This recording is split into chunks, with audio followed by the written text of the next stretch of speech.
Assalamualaikum and good afternoon everyone. My name is Sherwina T. Drama and I'll be discussing about functions of art. But before we start, what is function and philosophical perspective on art? So, the functions of art are classified into three. First is personal, or it is a public display or expression. Second one is social, or it is a celebration to affect collective behavior. And lastly, physical, or it is a utilitarian. So let us try to understand each of these three. The personal functions of art are varied and highly subjective. The Greek philosopher Aristotle claimed that every particular substance in the world has an end, telos in Greek, which translates to purpose. Every substance defined as a form matter, according to fixed path toward its aim. A seed is bound to become a full-grown plant. A cocoon can look forward to flying high when it morphs into a butterfly. A baby will eventually turn into a grown man or woman. Or sa madaling sabi, ang buto ay magiging halaman kalaunan. Ang cocoon or yung butterfly na nasa loob ng bahay niya ay umaasang makakalipad din pag naging butterfly na siya. At ang bata ay unti-unting tatanda bilang isang ganap na babae o lalaki. This telos, according to Aristotle, is intricately linked with function. For a thing to reach its purpose, it has also to fulfill a function. Man, in Aristotle's view of reality, it is bound to achieve a life of fulfillment and happiness, or in Greek, eudaimonia. All men move toward this final end. Happiness, however, the supposed end of man, is linked with his function, which is being rational. One can only be happy when he is rational. This means, to Aristotle, plants can never be happy because they are not rational, as well as tables and chairs. Man's natural and telos is connected with his function, which is rationality. So, moreover, the telos and the function of a thing are related to its identity, and the connection between the end, the function, and the whatness of a thing is becoming closer and more interlaced. When one sees a new kitchen appliance in the department store, one can claim to know the purpose of the appliance and then realize what kind of thing is it. The question is, does art necessarily have an end? When an artist creates a work of art, does she have an end in mind? What function does an artwork perform? Does it have any purpose? Do all artworks have a function? Does the function make an object of a art? So, this lesson is an attempt to clarify these questions. Functions of art. Function of art is the use of the object whose function is in question. Different art forms come with distinctive function, and there is no one-to-one correspondence between an art and its function. Architecture, for example, is highly functional while jewelry making is known by its product. Function is so important that it has usurped the name of the art on the identification individual works. Painting, literature are forms of art that have at least to do with purely practical values. Unlike practical arts, where the value of the art lies in the practical benefits one gains from it, painting and literature are valued for their beauty and function. The function of art is classified into three: personal or public display and expression, social, celebration to affect collective behavior, and physical, utilitarian. The two masterpieces of Dr. Jose P. Rizal, the Noli Me Tangere and El Filibusterismo, serve as catechists for Filipino revolutionaries to gather strength in rejecting the oppressive of the Spaniards in the 19th century. Three functions of art. The functions of art normally fall into three categories, which is physical, social, and personal. These categories can and often do overlap in any given piece of art. Personal functions of art. The personal functions of art are varied and highly subjective. This means that it depends on the person, the artist who created the art. An artist may create an art of the need for self-expression. This is the case for an artist who needs to communicate an idea to his audience. It can also be a mere entertainment for his intended audience. Oftentimes, This artist may not even intend mean anything with his work. So, personal functions of art are not likely to be the same from person to person. An artist may create a piece of out of a need for self-expression or gratification. Types of personal function is psychological expression, love, death and illness, spiritual concerns, aesthetic expression, and so on. Social functions of art. Art is considered to have a social function if when it addresses a particular collective interest as opposed to a personal interest. Political art is a very common example of an art with a social function. Art convey message of protest, concentration, or whatever message the artist intends. His work to carry oftentimes also depicts social conditions. Photography as an art form delivers this kind of function by taking photos of subjects in conditions that people do not normally take a look at or given attention to.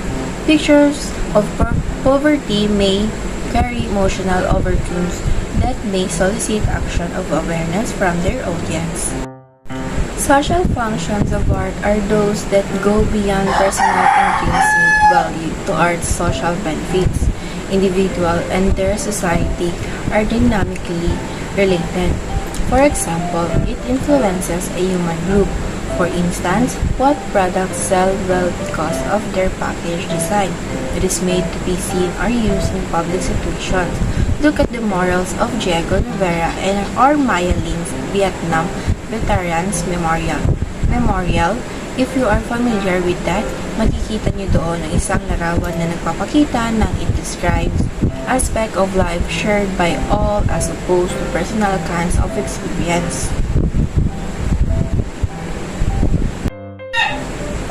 Physical function of art. The physical functions of art are the easiest spot and understandable.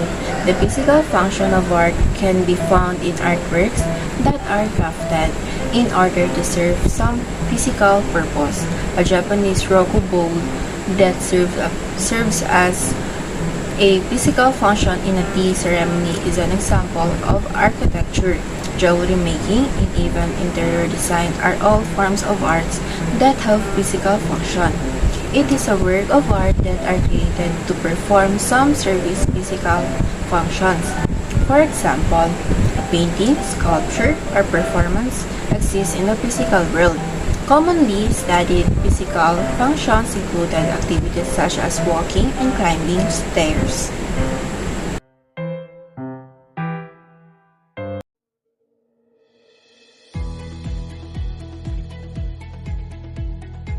Music.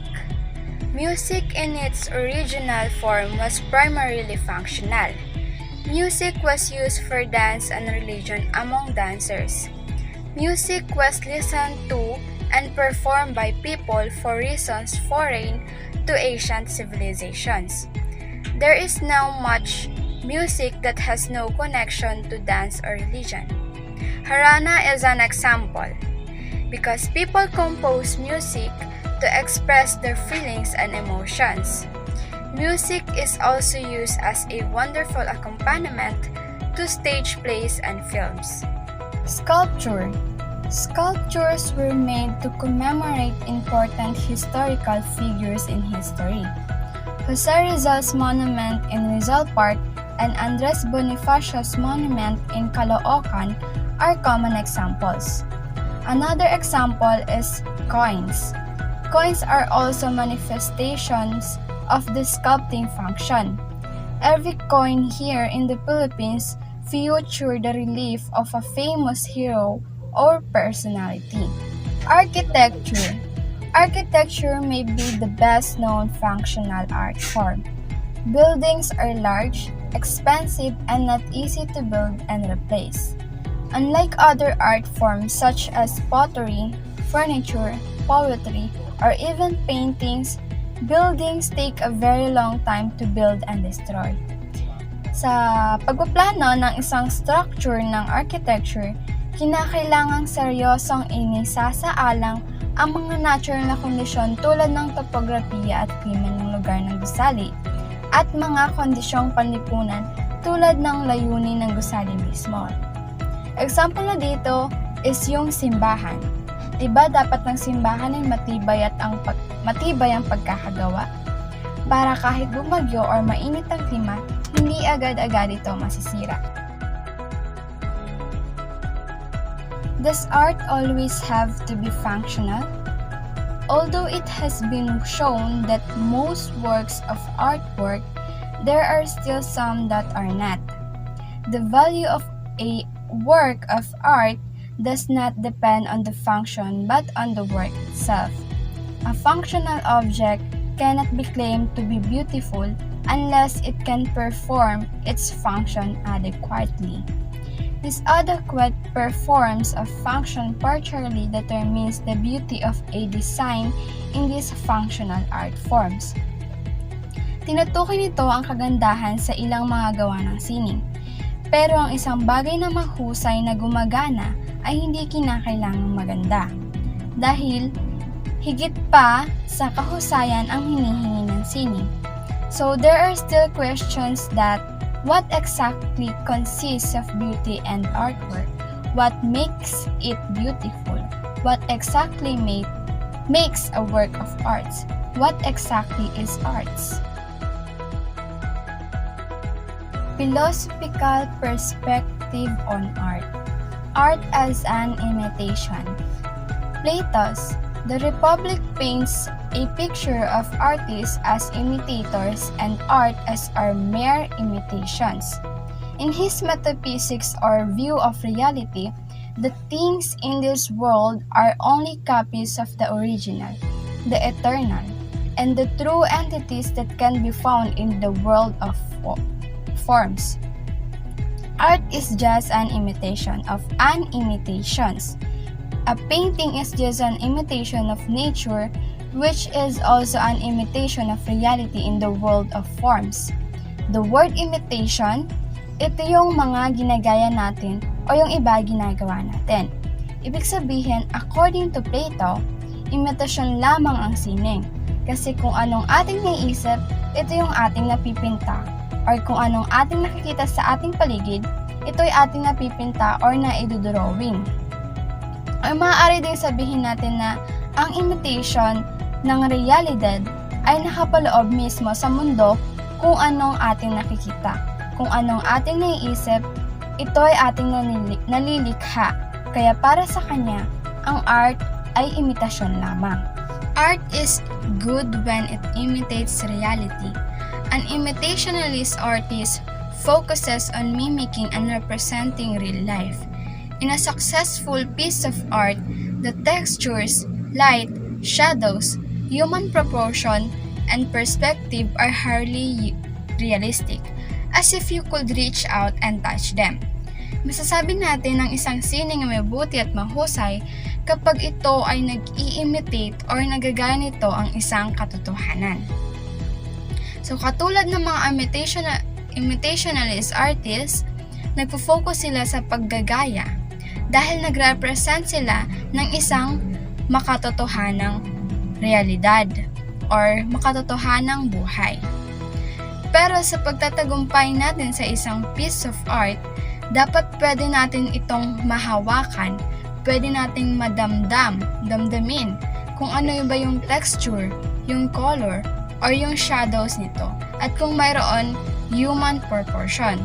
Lahat ng mga perspective na ito ay masasabi na makatotohanan kapag ito ay ating nakikita at nahahawakan. Plato was deeply suspicious of arts and artists for two reasons. Number one, they appeal to the emotion rather than to the rational faculty of man. Number two, they imitate rather than to lead one to reality. So his problem with the arts was that they operated by image rather than by ideas, and thus that they might cloud the truth rather than clarifying it.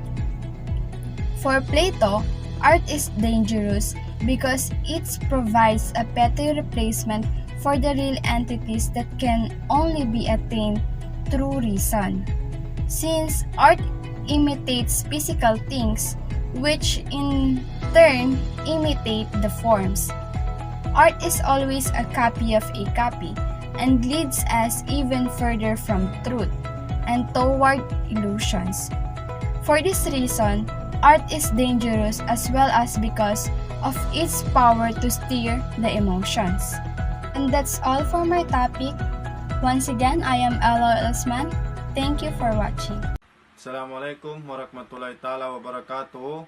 And my report is art as disinterested judgment and art as communication of emotion. Art as disinterested judgment in the critic that Immanuel Kant wrote, the critic of judgment. Kant considered the judgment of beauty that can be universe despite being subjective. Isinulat di umano ni Immanuel Kant ang art as disinterested judgment dahil para kay Immanuel Kant ay importante ang pagbigay ng opinyon ng ibang tao lamang ng arts dahil naniniwala si Immanuel Kant na kung ano man ang maibigay ng opinyon ng ibang tao sa art na ginawa ng artist ay mas lalong maasa ang usay dito sa larangan ng arts. And Kant mentioned the judgment of beauty and that therefore art is innately autonomous from specific interest. It is the form of art that is judged by one who perceives arts to be beautiful or more so sublime. Therefore, even aesthetic judgment for Kant is a cognitive activity. The word disinterested should not be perceived to mean a lack of interest exhibited by being indifferent. Instead, its form is on the artwork itself, which speaks to finding as satisfaction in the way the work of art appeals for in own sake. And can recognize that judgment of beauty is subjective. Bakit nasabi ni Kant na even aesthetic judgment a cognitive activity? Because Kant ideas can help us to overcome cognitive imitation that we often experience in our attempt to articulate the meaning of abstract concept which ordinarily to be a subjective feeling. The next is art as communication of emotion. The actor of War and Peace and Anna Karenina Leo Tolstoy provided another perspective on what art is. In his book, What is Art? 2016, Tolstoy defended the production of the sometimes truly extravagant art like operas despite extreme poverty in the world. And art as a communication of emotion, nakasaad di umano ang kanyang pananaw sa kanyang libro noong 2016, ang What is Art? Art is the term as way to communicate emotion with the ultimate goal, uniting humanity. Ang tanging layunin ni Tolstoy ay pagkakaisahin ang bawat sa katauhan at pinaglaban din umano ni Tolstoy ang opera sa larangan ng arts dahil sa pamagitan nito sa lalo tayong mahikayat dahil minsan ang mga palabas dito ay makatotohanan na ayon sa pinagdaanan ng unang henerasyon. Thank you and wassalam.